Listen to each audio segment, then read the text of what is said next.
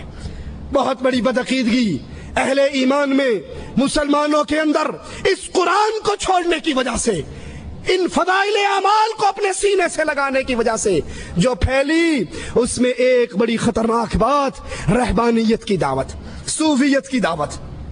یہ ہمارے ہاتھ میں فضائل درود ہے، مشکل کشائی کی دعوت، اس کو پکارو اس کو پکارو۔ ایک کہتا ہے فضائل درود کے اندر میں حج پہ گیا، صفحہ 116 ہے، میری ماں مر گئی وہیں رہ گئی، منہ کالا پیٹ پھول گیا، میں نے کہا یہ کیا مصیبت آ گئی؟ اچانک مدینے سے دیکھا ایک ابر آیا، نیچے اترا، اس میں سے بندہ ظاہر ہوا، ماں کے منہ پہ، پیٹ پہ، جسم پہ ہاتھ پھیرا، وہ پھیرتے ہی فوراً ہی ماں بالکل ٹھیک ٹھاک ہوگی۔ میں نے کہا تو کون ہے؟ کہا تو نے نہیں پہچانا؟ کہا نہیں میں نے تو نہیں پہچانا۔ کہا میں محمد الرسول اللہ ہوں۔ اللہ کے نبی علی اور عائشہ کی صلح کے لیے کیوں نہ آئے؟ اللہ کے نبی عمر کو شہید ہوتے ہوئے بچانے کے لیے کیوں نہ آئے؟ اللہ کے نبی عثمان جب گرفتار تھے، پیاسے تھے، اس پیاسے کی پیاس بجھانے کے لیے کیوں نہ آئے؟ اللہ کے نبی حسنین کریمین کو کوفیوں کے شر سے بچانے کے لیے کیوں نہ آئے؟ تیری ماں مر گئی تو اللہ کے نبی صلی اللہ علیہ وسلم نے فوراً آ کر اس کے منہ پر اللہ کے نبی پہ اتنی بڑی تہمت۔ عائشہ فرماتی ہیں عورت بیعت کرنے کے لیے آئی، پردے کے پیچھے سے ہاتھ آگے کیا، آقا کی نظر انگلی کی پوریوں پہ پڑی، کہا عائشہ اس سے کہو ہاتھ پیچھے کرے، محمد نام محرم عورتوں کی انگلیوں کو دیکھنا بھی برداشت نہیں کرتا۔ اور ظالم اتنی بڑی رسول اللہ کی توہین کہ اللہ کے نبی علیہ الصلوۃ والسلام نے اس عورت کے منہ پہ، پیٹ پہ، جسم پہ ہاتھ پھیرا۔ اور وہی صوفیت کی بات، رہبانیت کی دعوت اس کتاب نے کیسے پیش کی؟ یہ دیکھیے ہمارے ہاتھ میں 356 صفحہ ہے، فضائل اعمال ہے۔ کہتے ہیں عبد الواحد مشہور صوفی ہیں، ایک روز نیند کا اتنا غلبہ ہوا، سو گئے، رات کو خواب آیا، خواب کے اندر وہی ایک حسین و جمیل خوبصورت ریشمی لباس میں لپٹی ہوئی لڑکی نظر آئی، کہنے لگی تو سو رہا ہے، فکر کر میرے لیے، بھاگ دوڑ کر اٹھے، اور اٹھنے کے بعد قسم اٹھا کر کہا آج کے بعد کبھی نہیں سوؤں گا، اور 40 سال تک عشاء کی وضو سے فجر کی نماز پڑھتے رہے۔ رسول اللہ کے پاس 3 صحابہ آئے تھے، تفصیل کا وقت نہیں، اور یہی قسم کھائی تھی، ایک نے کہا رات کو نہیں سوؤں گا، ایک نے کہا افطار نہیں کروں گا، تیسرے نے کہا شادی نہیں کروں گا۔ نبی نے پکڑ کر کہا تم میں سب سے اللہ سے ڈرنے والا میں ہوں، سنو، یاد کرو، من رغب عن سنتی فلیس منی، جس نے میری سنت کو چھوڑا وہ مجھ میں سے نہیں ہے۔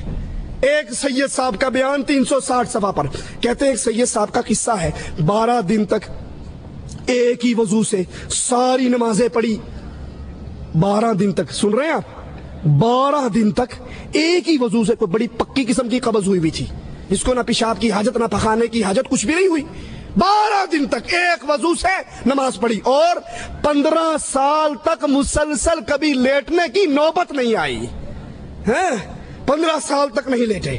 اور صفحہ 382 پہ ایک اور بزرگ کے بارے میں کہتے ہیں، ان کے پاس ایک مرید آیا، انہوں نے فجر کی نماز پڑھی، فجر کی بعد نفل شروع ہو گئے، نفل لے کر ظہر تک پڑھتے رہے، ظہر کی نماز پڑھی، ظہر کی نماز کے بعد پھر نفلوں میں شروع ہو گئے، عصر تک نفل پڑھتے رہے، عصر کی نماز پڑھی، اس کے بعد دعا میں مشغول ہو گئے، مجھ سے فارغ ہوئے، مغرب کی نماز پڑھی، مغرب کے بعد نفلیں شروع کر دی، پھر عشاء کی اذان ہوئی، عشاء کی نماز پڑھی، یہ بیٹھا رہا بیچارہ انتظار کرتا رہا، عشاء کے بعد نفلیں شروع کر دی، پھر صبح ہوگی، صبح کی نماز پڑھی، صبح کی نماز پڑھنے کے بعد ذکر شروع کر دیا، بیٹھے بیٹھے آنکھ لگ گئی تو فوراً آنکھ کھول کے کہتے ہیں استغفر اللہ، اس آنکھ سے اللہ کی پناہ جو نیند سے بھرتی نہیں ہے۔ یہ نماز پڑھتا رہا یا سوتا رہا ہے؟ یہ دعوت رسول اللہ صلی اللہ علیہ وسلم کی دعوت نہیں۔ اللہ کے نبی زینب کے گھر میں آئے، لٹکی ہوئی رسی کو دیکھا، کہا کیا ہے؟ کہا جب زینب تھک جاتی ہے پھر زینب اس کا سہارا لے کر، اس کا ٹیک لے کر، اس کا ٹیک لگا کر پھر نماز پڑھتی ہے۔ کہا اس کو کھول دو اور اس کو سنا دو، جب وہ تھک جائے تو اس پر اس کے جسم کا حق شروع ہو جاتا ہے۔ فرماتے ہیں 465 صفحے پر، صوفیت کی دعوت، قرآن بھی چھوڑ دو، ذکر الا اللہ کا ضربے مارو۔ کہا سید علی میمون، ان کا مشہور قصہ ہے، بہت بڑے عالم تھے، مفتی تھے، مدرس تھے، وہ ایک سید صاحب کے بیعت ہو گئے، سید صاحب نے اس سے سارے کام چھڑوا دیے اور کہا بس ضربے مارو، الا اللہ الا اللہ الا اللہ۔ ساتھ سے دیکھا آپ نے لائٹیں بند ہوتی ہے، یہ کیا ہے؟ یہ لا الہ، یہ کیا؟ الا اللہ، لا الہ الا اللہ، بس یہ ضربے لگتے رہے، اندھیرا ہو کے کہا ضربے لگوانی شروع کر دی۔ ان کو پتہ لگا کسی وقت یہ چھپ کر اللہ کا قرآن بھی پڑھتے ہیں، فوراً بین لگا دیا کہ تم نے قرآن بھی نہیں پڑھنا، صرف ہمارے بتائے ہوئے ذکر کرو اور اللہ کی ضربے مارو۔ کہا کچھ عرصے کے بعد ان کا دل جاری ہو گیا، پھر دل نے ضربے مارنی شروع کر دی، پھر دل سے الا اللہ کی صدائیں نکلنی شروع کر دی، پھر جب ان کا دل چل پڑا پھر ان سے کہا ہاں اب تم قرآن پڑھو۔ پھر جب قرآن پڑھا تو ایسے ایسے انوار ان کے سامنے آئے جو اس سے پہلے نظر نہیں آئے تھے۔ کیا یہ طریقہ رسول اللہ صلی اللہ علیہ وسلم کا طریقہ ہے؟ ابن مسعود مسجد میں داخل ہوئے، لوگ پتھروں پہ ذکر کر رہے، ایک کہتا اللہ اکبر، سارے کہتے ہیں اللہ اکبر۔ آپ نے فرمایا ان بدعتیوں کی مسجد سے نکالو اور یہاں قرآن کی تلاوت نہ کرو، بس مولویوں کے بتائے ہوئے ذکر کرو۔ یہ راستہ رسول اللہ صلی اللہ علیہ وسلم کا راستہ نہیں۔ فضائل ذکر ہے، مولوی ذکریہ صاحب رائٹر ہیں، صفحہ 575 ہیں، فرماتے ہیں ہمارے ایک پیر صاحب ممشاد ان کا نام ہے، ان کی موت کا وقت آیا، انتقال ہونے لگا تو پاس بیٹھنے والوں نے دعا دی کہ حضرت آپ کو اللہ عز و جل جنت کی فلاں فلاں فلاں نعمتیں عطا فرمائے۔ کہنے لگا بھلے آدمی، جنت تو 30 سال سے بن کر سنور کر میرے سامنے آ رہی ہے، میں کبھی اس جنت پہ نظر ہی نہیں ڈالتا۔ کیوں؟ صوفیوں کا عقیدہ ہے، آدھی کلندری رابعہ بصری کہا کرتی تھی جنت کے پانی سے جہنم بجھا دوں، جہنم کی آگ سے جنت جلا دوں، پھر بے لوث ہو کر عبادت کروں۔ یہ صوفیت کی دعوت ہے، یہ رہبانیت کی دعوت ہے۔ رسول اللہ صلی اللہ علیہ وسلم نماز کے دوران 2 قدم آگے بڑھے، پھر 2 قدم پیچھے ہٹے۔ صحابہ نے کہا آپ آگے کیوں بڑھے، پھر آپ پیچھے کیوں ہٹے؟ کہا مجھے اللہ عز و جل نے جنت دکھائی، میں اس کی خواہش میں آگے بڑھا، پھر رب نے جہنم دکھائی، میں اس کے ڈر سے پیچھے ہٹا۔ اور قرآن بیان کرتا ہے یدعون ربہم خوفا وطمعا، اہل ایمان اللہ کی جنت کی لالچ میں آگے بڑھتے ہیں اور جہنم کے ڈر میں، ان 2 کے درمیان رہ کے اللہ کی عبادت کرتے ہیں۔ یہ عقیدے کہ ہمیں جنت کی ضرورت نہیں، ہم جنت کو دیکھتے نہیں، ہمیں جنت کی طلب نہیں، یہ عقیدے محمد رسول اللہ کے عقیدے۔ آپ نے تو بدر میں صحابہ سے کہا تھا قوموا الی جنت عرضها كعرض السماء والارض، اٹھو اس جنت کی طرف دوڑ لگاؤ جس کی چوڑائی زمین و آسمان کے برابر ہے۔ 572 صفحہ ہے فضائل صدقات کا، رہبانیت اور صوفیت کی دعوت۔ کھانا پینا چھوڑ دو، بیگم بچے چھوڑ دو، پہاڑوں میں نکل جاؤ۔ کہتے ہیں ایک بزرگ کی دلیل کوئی نہیں، کون تھا، کب مرا، کب پیدا ہوا، نام کیا تھا، کچھ نہیں، بس ایک بزرگ کی باتیں کرتے ہوئے اس کو اسلام کی دعوت دی۔ اس نے کہا کہ ہمارے نبی عیسیٰ 40 دن تک فاقہ کر لیا کرتے تھے، اور یہ بات معجزے سے ہی ہو سکتی ہے، ویسے تو نہیں ہو سکتی۔ اس صوفی صاحب نے کہا اچھا اگر میں 50 دن کا فاقہ کروں تو مسلمان ہو جاؤ گے؟ کہا بڑی بات ہے، اب تو نبی عیسیٰ سے بھی بڑھ جاؤ گے تو مسلمان ہو جاؤں گا۔ 50 دن تک نہ کھایا نہ پیا، فاقہ کر کے گزارا۔ کہا یہ تو 50 دن تیرے کہنے پہ تھے، لے اب 10 دن اور فاقہ کر کے دکھاتا ہوں۔ یہ کس رسول کی تعلیم ہے؟ یہ کس نبی کا دین ہے؟ یہ قرآن کی کون سی آیت سے ثابت ہوتی ہے اور رسول اللہ صلی اللہ علیہ وسلم کی کون سی حدیث سے ثابت ہوتی ہے؟ نہیں، بلکہ یہ دعوت رسول اللہ صلی اللہ علیہ وسلم کی دعوت کے خلاف ہے، یہ رہبانیت کی دعوت ہے۔ صفحہ 588 کا حوالہ سنیے، یہی فضائل صدقات کہتے ہیں جنید بغدادی نے کہا ہمارے سری سکھتی جو پیر تھے 98 برس تک کسی نے اس کو موت کے علاوہ بستر پہ لیٹے ہوئے نہیں دیکھا، 98 برس تک کھڑے ہو کر عبادت کرتے رہے۔ اس کی کمر تھی یا کوئی اوریجنل قسم کا لینٹر ڈلا ہوا تھا؟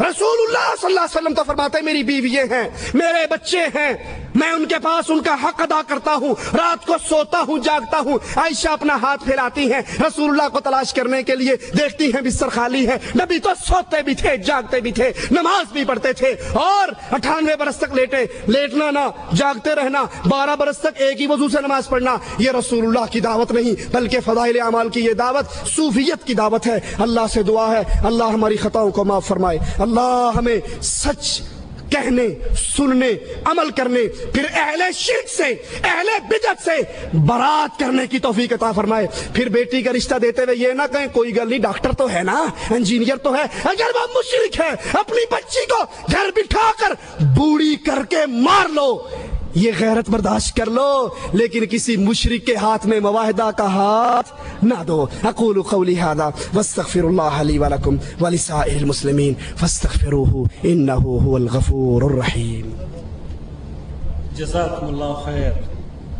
حضرات ابھی سماعت فرما رہے تھے آپ فضائل اعمال کی حقیقت کے عنوان پر فضیلت شیخ توصیف الرحمان کو نہایت ہی علمی اور وہ گفتگو آپ نے سماعت فرمائی ہے جو کہ اہل جدہ میرے خیال سے اس سے پہلے بھی شیخ کی تقاریر اس موضوع پر حالانکہ موجود ہے، لیکن چونکہ ہمارے پاس ڈاکومنٹیشن کی شکل میں ہم یہ چاہ رہے تھے کہ اس پیغام کو یہاں سے پوری دنیا کے لیے تیار کیا جا سکے، اور یہ ایک بار پھر ہمارے پاس ایز اے ڈاکومنٹیشن مرحبا بالجميع دوام السقا عندنا تغبير يا هلا مرحبا مرحبا بالجميع دوام السقا عندنا تغبير الكرم لكم والكرم ما يضيع عند قوم انتحاموا على دينها الكرم لكم والكرم ما يضيع عند قوم انتحاموا على دينها يا هلا مرحبا مرحبا بالجميع دوام السقا